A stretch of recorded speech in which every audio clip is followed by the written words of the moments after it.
سەبارەت بە تەشەنەکردن و بڵاوبوونەوەی مادەی هۆشبەر لەگەڵ لێکۆڵەری سیاسی سربەخۆ علی بەیاتی گفتوگۆ ئەکەین. ئەم کاتت باش بەڕێز علی، دەمەوێت لەو پرسیارەوە دەست پێ بکەم کە لە راپۆرتەکانی پێشووتری نەتەوەی یەکگرتوەکان ئاماژە بۆ ئەکات کە دوو ڕێگە هەیە بۆ هاتنی مادە هۆشبەرەکان بۆ ناو عێراق. یەکێکیان ئێرانە و ئەوەی دیکەشیان ئاسیای ناوەڕاست و هەروەها ئەوروپای ڕۆژهەڵات پێشگە لە ڕێڕەوە ئاویەکانی دەریای باڵێن کەنجاوی عەرەبی. جگەلەوە ئێرانیشی تۆمەتبار کردووە. تا چەندە ئەم راپۆرتە جەنابتان وەکو لێکۆڵەرێکی سیاسی پشتڕاستی دەکەنەوە یاخود دروستیەکەیمان بۆ دەردەخەن؟ لەکوێوە دێت ئەم مادە هۆشبەرانە؟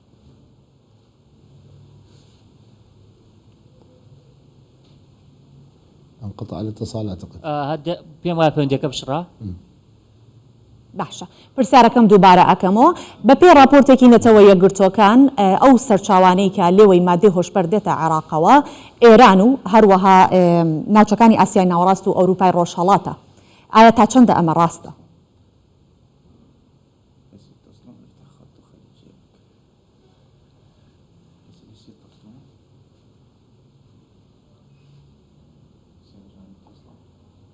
باشە، ئێمە لەگەڵ لە میوانەکەمان ئەگەر کەمێکی دیکە توانیمان پەیوەندی لەگەڵدا دروست بکەینەوە. پێم وابێ دەنگی من ناگات بە میوانەکەمان کە علی بەیاتیە.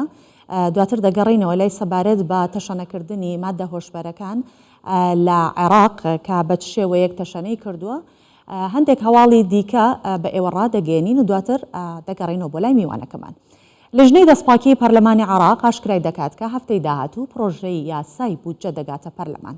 زوحا قەسیر ئەندامی لیژنەی ڕادەگەێنێت یاخود ئەندامی ئەو لیژنەیە ڕایدەگەێنێت کە هەفتەی داهاتوو پرۆژە یاسای بودجە دەگاتە پەرلەمان. پێشبینیش دەکات کە مانگ و نیوێکی بوێت تاوکو لە پەرلەمان پەسەند بکرێت. قەسیر ئاماژەی بۆ کردووە کە گۆڕانکاری لە بەهای دۆلار و هەڵاوسانی بازاری جیهانی هۆکاری سەرەکی دواکەوتن و تەواوبوونی پرۆژە یاسای بودجەی ساڵی 2023 بووە.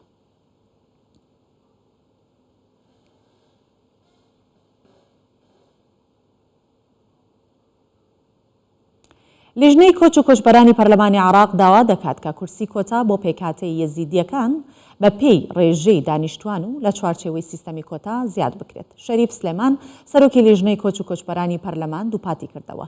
دیاریکردنی یەک کورسی کۆتا بۆ پێکهاتە یەزیدیەکان بە پێی سیستەمی کۆتا لە پەرلەمانی عێراق گونجاو نییە و بە پێی پسوولەی خۆراکیش بێت ڕێژەی دانیشتوانەکەی لە 6,000 کەس زیاترە و داوا دەکرد کە ژمارەی کورسەکانیان بۆ 5 کورسی زیاد بکرێن. بەسەر نوێنەرەکانیان لە پارێزگاکانی دهۆک و نینەواش دابش بکرێن. سلێمان ئاماژەی بۆ داوەکە لە خولەکانی پێشوو ئێستای پەرلەمانی عێراق بەهۆی دانانی یەک کورسی کۆتا زوڵمێکی زۆر لە پێکهاتەی ئیزیدی کراوە و دەبێت بە دابشکردنی کۆتاکان پشت با پسوولەی خۆراک ببەسرێت لە نێوان پێکهاتەکاندا.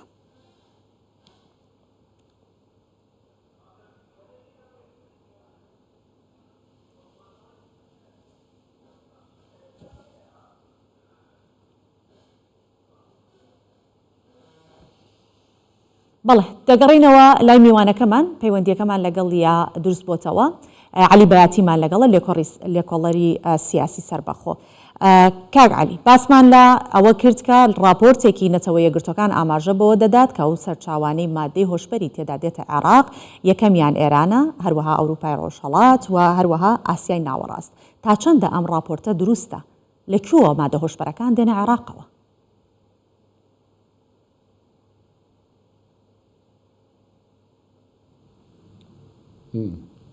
نعم. بسم الله الرحمن الرحيم. بناوی خوای بەخشندە بهێرەبان، سوپاس بۆ میوانداریکردن بۆ ئەم بەرنامەیە. بۆ دەست پێ دەکەم کە ئەم راپۆرتەی نەتەوە یەکگرتووەکان تەنها بەشێکە لە ڕاستیەکان لەبەر ئەوەی کە هێز ئەمنیەکانی عێراق کە تۆمەتبارێکی زۆریان دەستگیر کردووە بە تایبەتی ئەوانەی کە باسرگانی بە مادەی هۆشبەرەوە دەکەن و ئەوان تۆمەتبارانە لە سنووری ئێران و لە سنووری ئوردن و لە باشووری عێراقیشەوە دێن. هەر لەبەر ئەوەیە کە گەشتنەوەتە ئەنجامی ئەوەی کە ئێستا عێراق بووە بە ترانزیتێک بۆ گواستنەوەی مادە هۆشبەرەکان بۆ دەوڵەتەکانی دیکە. هەروەها کۆمەڵێکی زۆر چەتە هەن لە ناوخۆی عێراقدا کە بوون بە مافیا، بوون بە بەرهەمهێنەری مادەی هۆشبەر، سوودی لێوەردەگرن. ئەمە دۆسیەیەکی گرنگە پێویستە کۆتایی پێبێنرێت. بەڵێ کەواتە ئەمە ڕاستە کە دەوترێت بەغدا بۆتە ناوچەیەک کە لەوێوە بە تایبەتی حەبی هەلوەسە و ئەو مادانەی کە حەشیشن لەوێەوە دروست دەکرێت؟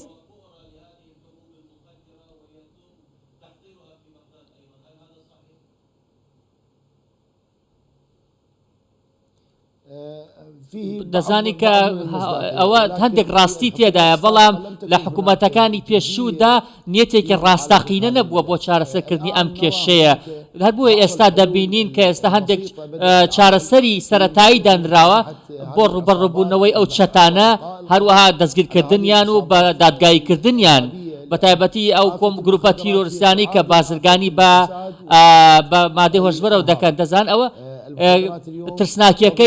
ترسناکی مادە هۆشبەرەکان لە کەمتر نیە لە ترسناکی تیرۆر و گەندەڵی ئێستا لە قوتابخانەکەدا هەیە لە ناو گەنجەکاندا هەیە بۆیە حکوومەتی ئێستا قورسترین دەستی کردوەوە بۆ لێدانەوەن. بەڵێ کەواتە توانی پێمان بڵێ یەکەم هۆکار چییە دووهەم کێن ئەوانەی کە بازرگانی بە مادە هۆشبەرەکانەکەن؟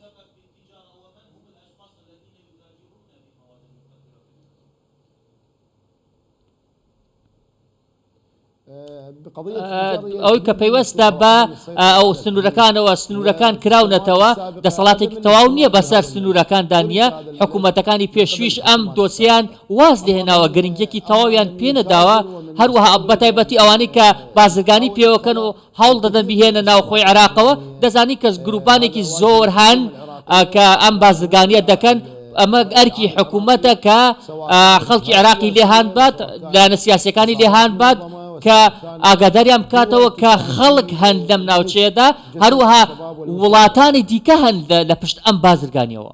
باشە ئێوە کێن ئەو وڵاتانی کە ئاماژەی پێکەن کێن بە دەستنیشانکراوی ئەو وڵاتانە کامانن؟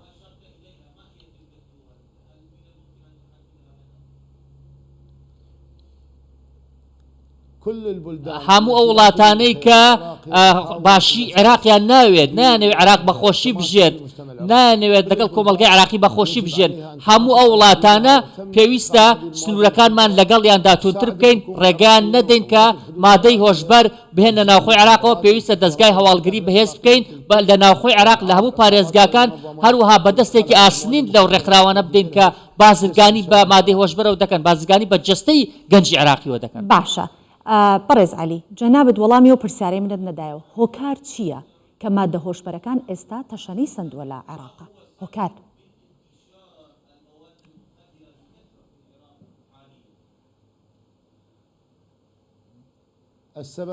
هۆکارەکەی بێکاری هۆکارەکەی ئەوەیە کە زۆرینەی گەنجەکانی عێراق کاریان نییە کێشەی بێکاری لە گەنجەکانی عێراقی داوە دەزانن کاتێک ئەگەر گەنجێکی عێراقی بێوێت کارێکی تایبەت بکات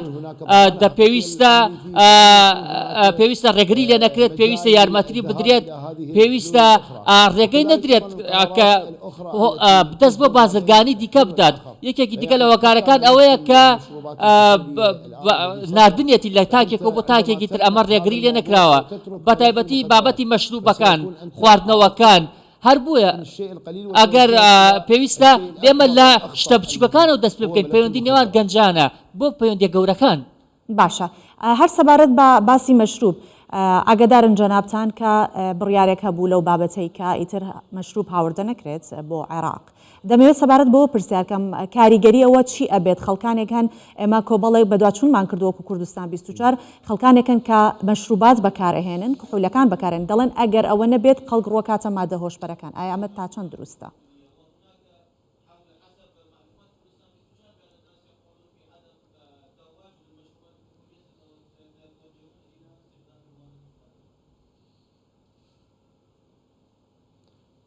بێگومان هەموو شتێک کە ئەگەر قەدەغە بکرا خەڵک حەزی لێتی بۆیە پێمان وایە کە ئەم بڕیاری ساڵی 2016 دیسان بڵاو بۆتەوە لە ڕۆژنامەی وەقاعی عێراقیە کە وا لە بەکارهێنەری مەشروبەکان دەکات پەنا ببنە بەر مادە هۆشبەرەکان بۆیە پێویستە هاوسەنگیەک ڕابگرین لە نێوان ئەم کۆمەلگانە هەروە ئێمە پێویستە سەرنجمان لەسەر مادە هۆشبەرەکانت بەڵام بە شێوەیەک ناکە هاوسەنگیەکەمان پێ نەپارێزرێت ئەگەر دەوڵەت گومرگی گەورە بسەپێنێت بەسەر مەشروبەکاندا ئەوە کارێکی دروسترە ئەو کارێکی گرنگترە لە ئێستادا چونکە خەڵکانێکی دیکە هەن مەشروب دەخۆنەوە دەزان کە ئێستا بازرگانی مادەی هۆش قورسترین و مەترسیداترین بازرگانیە لە عێراقا. بەڵێ زۆر سپاس بۆ عەلی بەیاتی لە کۆڵەری سیاسی لە بەغداوە لەگەڵمان.